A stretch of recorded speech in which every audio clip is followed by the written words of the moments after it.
सामाजिक विज्ञान की क्लास में आज हम आपको लोकतांत्रिक अधिकार से जो है भारतीय संविधान में जो अधिकार दिए गए हैं नागरिकों को उनको समझाने जा रहे हैं। तो देखिए, भारतीय संविधान में अधिकार विश्व के अधिकांश दूसरे लोकतंत्रों की तरह जो है भारत में भी ये अधिकार संविधान में दर्ज किए गए हैं और हमारे जीवन के लिए बुनियादी रूप से ज़रूरी भी हैं और इन्हें मौलिक अधिकार कहा जाता है। इनकी चर्चा अध्याय 3 में भी की गई थी। इसमें सभी नागरिकों को समानता, स्वतंत्रता और न्याय दिलाने की बात संविधान कहता है। मौलिक अधिकार इन वादों को व्यवहारिक रूप देते हैं और ये अधिकार भारत के संविधान की एक महत्वपूर्ण बुनियादी विशेषता है। आप जानते हैं कि हमारा संविधान 6 मौलिक अधिकार प्रदान करता है।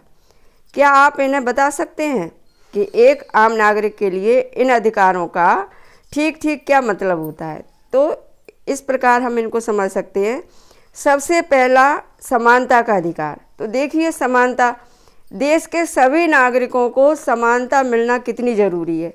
यदि समानता नहीं मिलती है तो कुछ मतलब गरीबी और अमीरी के आधार पर अपना अंतर दिखाई देगा, कुछ जातियों को लेकर के अंतर दिखाई देगा। इसलिए देश के नागरिकों को समानता का अधिकार मिलना बहुत आवश्यक है और इसीलिए हमारे संविधान में ये अधिकार नागरिकों को दिया गया।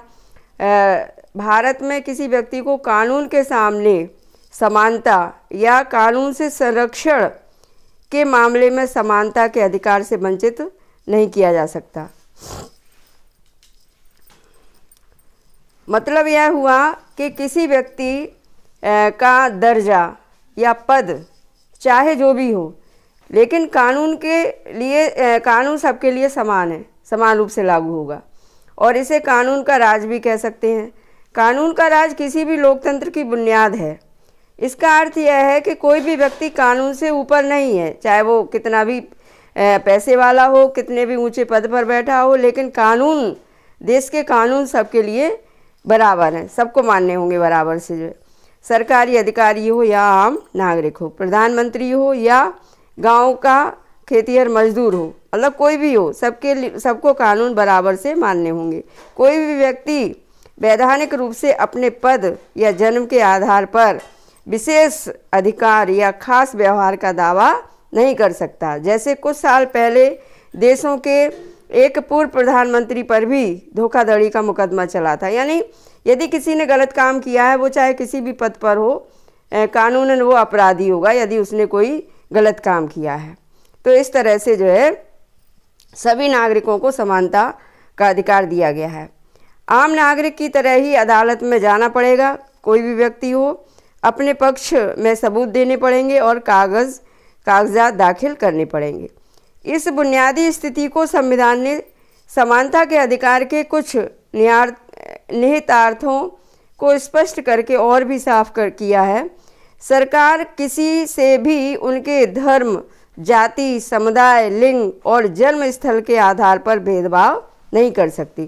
कहने का मतलब यह है कि किसी से भी भेदभाव नहीं होगा, चाहे वो किसी भी धर्म का हो, किसी भी जाति का हो, किसी भी समुदाय का हो, किसी भी लिंग का हो, कहीं भी उसने जन्म लिया हो, कोई भेदभाव नहीं होगा उसके साथ। दुकान, होटल, सिनेमाघरों और सार्वजनिक स्थल आदि में भी प्रवेश के लिए किसी को नहीं रोका जा सकता। और इसी प्रकार सार्वजनिक कुएं, तालाब, स्नान घाट, सड़क, खेल के मैदान और सार्वजनिक भवनों के इस्तेमाल से भी किसी को वंचित नहीं किया जा सकता। अब ये चीज़ें ऊपर से बहुत सरल लगती हैं, पर जाति व्यवस्था वाले समाज में कुछ समुदायों के लोगों को सार्वजनिक सुविधाओं का इस्तेमाल करने से नहीं रोका जा सकता। सरकारी नौकरियों पर भी यही सिद्धांत लागू होता है। सरकार में किसी पद पर नियुक्ति या रोजगार के मामले में सभी नागरिकों को समानता दी गई है, अवसर की समानता दी गई है। तो इस प्रकार से जो है इस आधार पर नागरिक रोजगार प्राप्त कर सकता है यदि उसमें योग्यता है उस पद के लिए।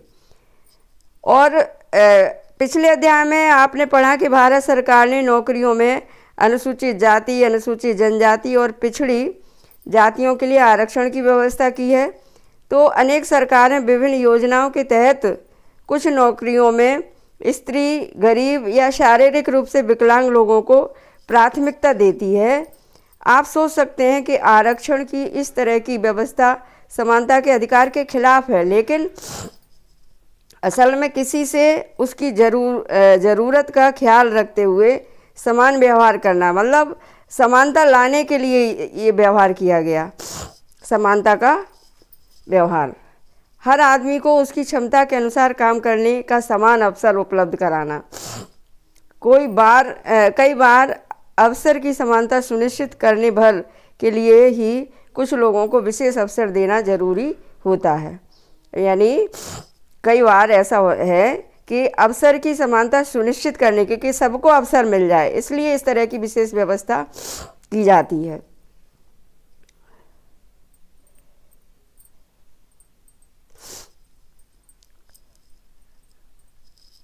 छुआछूत के अनेक रूप भी हैं।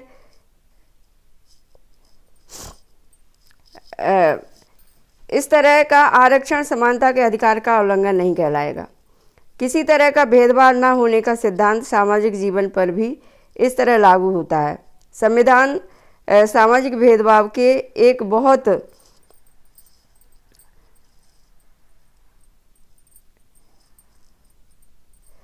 बहुत ही प्रबल रूप छुआछूत का जिक्र करता है और सरकार को निर्देश देता है कि वह इसे समाप्त करे, यानी छुआछूत दूर होना चाहिए।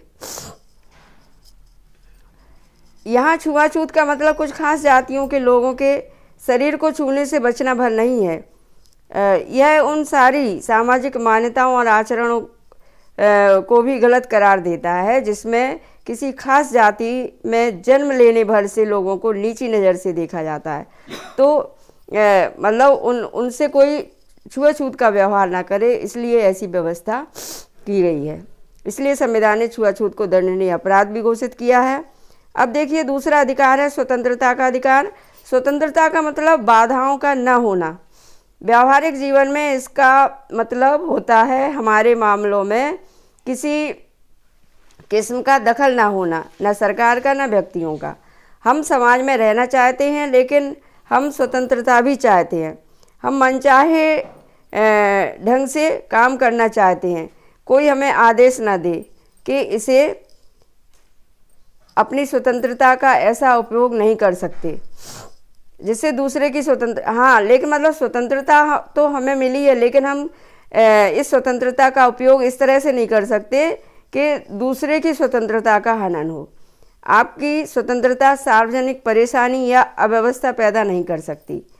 आप वह सब करने के लिए आज़ाद हैं जिससे दूसरों को परेशानी ना हो। यानी आप स्वतंत्र तो हैं, लेकिन उस स्थिति में स्वतंत्र हैं जिससे दूसरों को परेशानी ना हो। स्वतंत्रता का मतलब असीमित मनमानी करने का लाइसेंस मिल जाना नहीं है।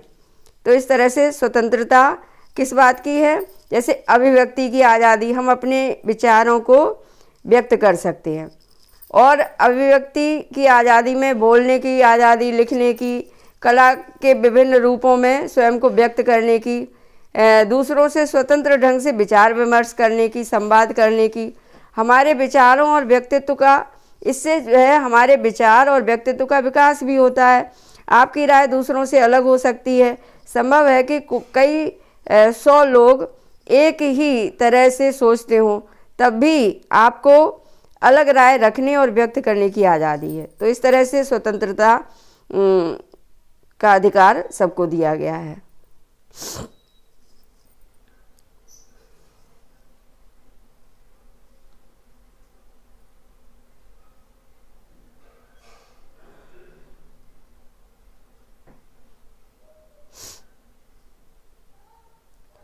नागरिकों को किसी मुद्दे पर जमा होने, बैठक करने, मतलब यदि कोई मुद्दा है तो हम अपनी बात रख सकते हैं, भीड़ इकट्ठा कर सकते हैं, प्रदर्शन कर सकते हैं, जुलूस निकाल सकते हैं। ये अधिकार दिया गया है स्वतंत्रता के उसमें।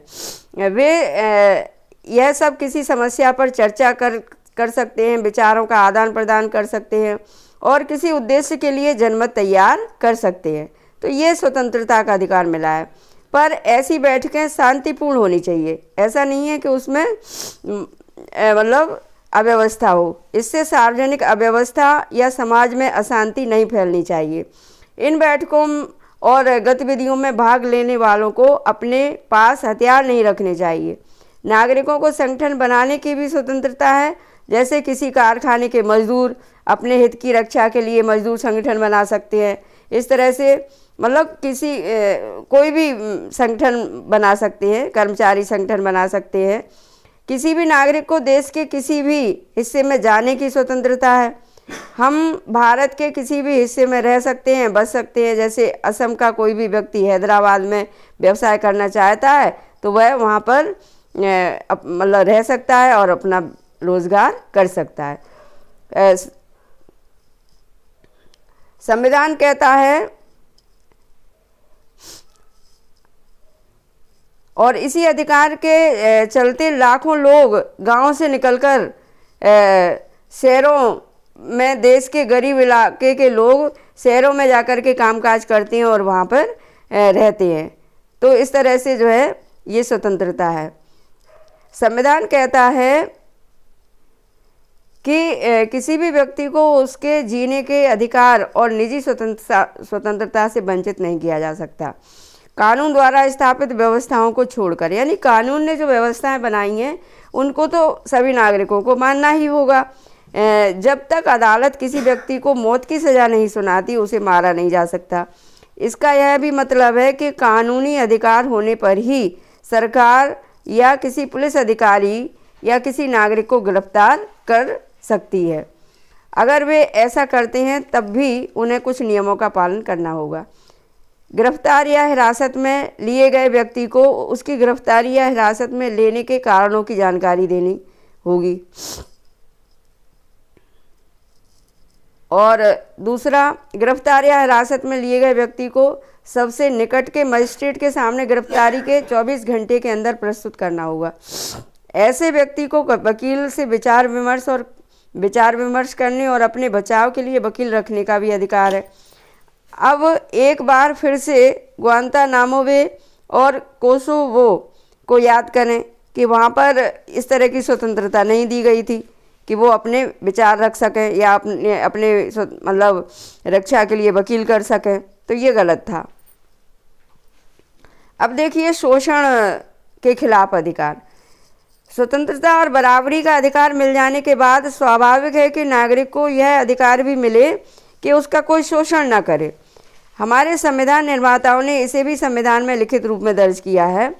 और कमज़ोर वर्गों का शोषण जो बहुत लंबे समय से होता चला आ रहा था, इस तरह का अब ना हो, इसके लिए शोषण के विरुद्ध अधिकार रखा है।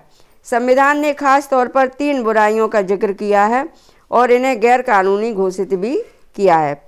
पहला, संविधान मनुष्य जाति के अवैध व्यापार का निषेध करता है, यानी कोई भी व्यक्ति मनुष्य जाति का अवैध व्यापार नहीं कर सकता। आमतौर पर ऐसे धंधे का शिकार महिलाएं होती हैं। और दूसरा, हमारा संविधान किसी किस्म के बेगार या जबरन काम लेने का निषेध करता है, मतलब किसी से बेगार नहीं करवा सकते, जबरन काम नहीं करवा सकते। तो इस तरह से जैसे पहले मजदूरों से बेगार करवाई जा सकती थी करवाई जाती थी।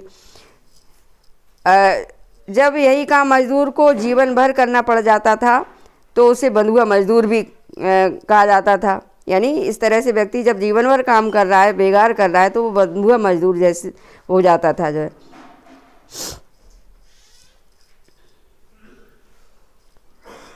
तो बच्चों, आज की क्लास यहीं समाप्त होती है। धन्यवाद।